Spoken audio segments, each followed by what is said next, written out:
Selamat petang, salam sejahtera. Aku nak kongsikan satu tulisan orang paling tua di Malaysia yang mengongsikan perkara politik yang mengkantoikan Najib Zahid UMNO Barisan Nasional dan semua yang aku tak tahulah siapa yang terkantoi. Hak Rakyat PRU. Pertama, wah, bukan main lagi. Kedua, kata Setiausaha Agung UMNO PRU 15 akan diadakan tahun ini. Apa sebabnya? Mengembalikan hak rakyat untuk pilih kerajaan. Bukan untuk itu. Wahai Setiausaha Agung, dah lupa. PRU 14, rakyat pilih Pakatan Harapan melalui peti undi, melalui pilihan raya.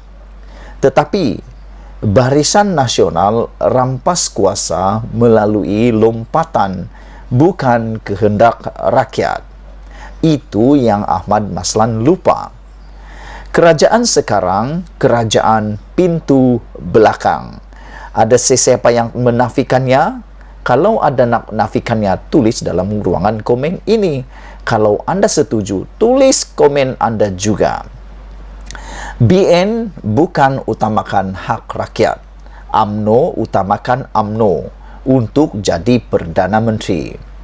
PRU 15 awal kerana belanjawan boleh dikemukakan tetapi parti lawan tidak dapat bahas. Banyaklah gula-gula akan diberi supaya rakyat akan sokong Barisan Nasional BN UMNO.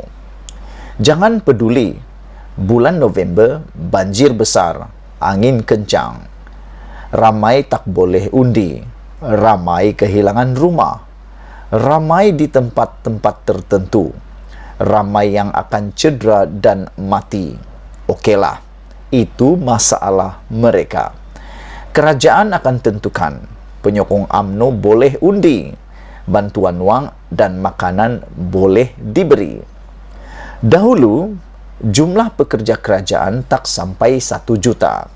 Dalam masa beberapa tahun sahaja, pekerja kerajaan meningkat 1,7 juta orang. Gaji pun naik berkali-kali. Akan naik lagi dalam belanjawan baru. 1,7 juta pegawai kerajaan dan keluarga tentu sokong kerajaan. Jangan peduli tidak ada duit tinggal untuk pembangunan negara. Jangan peduli harga barang naik. Jangan peduli ramai hadapi tekanan keuangan. Mereka boleh hutang. Tidak dapat bayar hutang, mereka akan bankrupt. Itu masalah mereka. Duit kerajaan diguna untuk sogokan. Tak usah bayar. Tak bayar faedah pun. Jumlah hutang meningkat kerana tidak bayar. Itu masalah kerajaan yang akan datang. Hari ini, kemenangan UMNO boleh ditentukan. Menang PRU 15, akan menang PRU 16 dan 17 dengan mengguna kuasa dan duit kerajaan. Sekarang UMNO yang ditolak oleh rakyat yang berkuasa. Najib mengguna ketamakan pemimpin Bersatu dan PKR untuk mengalah PH yang menang. Bersatu yang di-hijack. Bersatu yang di-hijack gembira kerana jadi Perdana Menteri PM.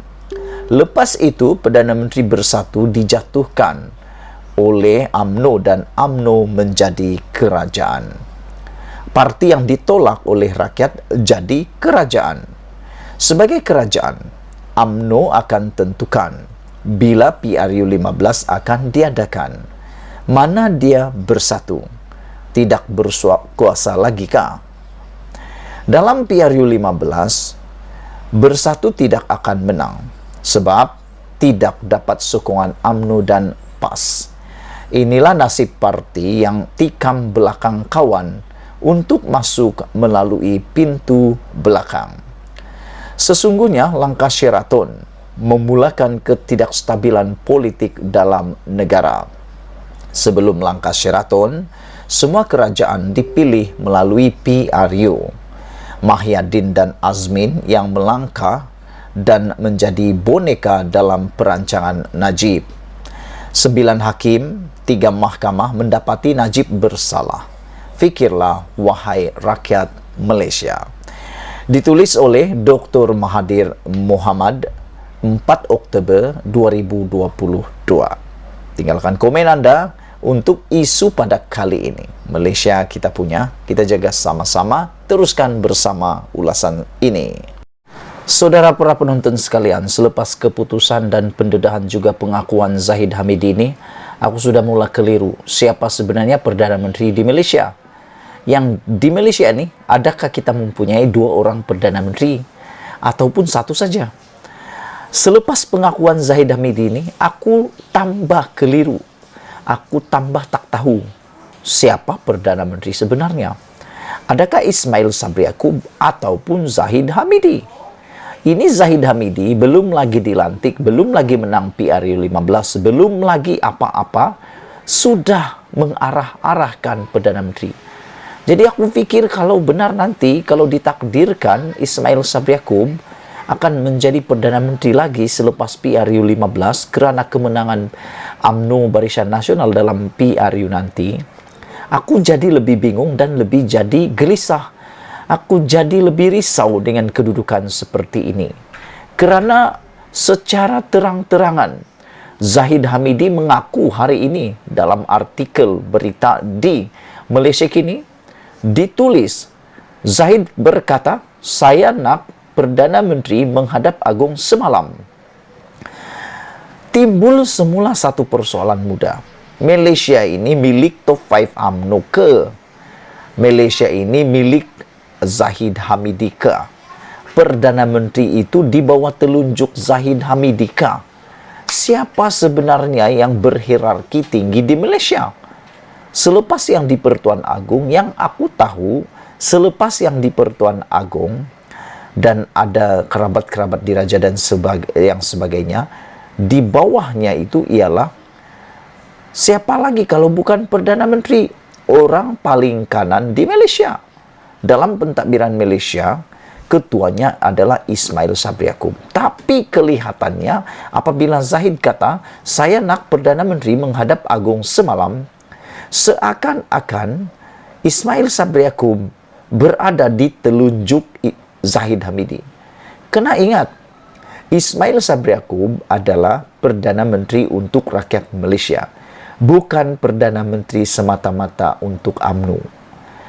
Presiden UMNO Zahid Hamidi berkata, parti itu menghormati kuasa Perdana Menteri Ismail Sabri Yaakob bagi mencadangkan mengenai tarikh pembubaran Parlimen supaya pilihan raya 15 dapat diadakan secepat mungkin.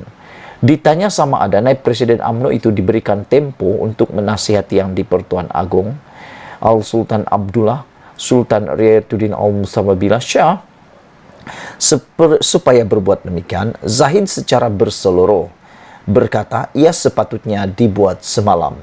Saya bagi tahu saya nak semalam, katanya pada sidang media selepas Majlis Takhimat Khas UMNO di Kuala Lumpur hari ini. Ismail Sabri tidak bersama pada sidang media tersebut, meskipun menghadiri Majlis Taklimat tertutup itu bersama dan dilaporkan turut menyampaikan ucapan. Ditanya jika benar Perdana Menteri dijadwalkan menghadap Seri Paduka pada Khamis ini untuk memohon Parlimen dibubarkan segera, sekali lagi Zahid memberi jawapan yang samar-samar.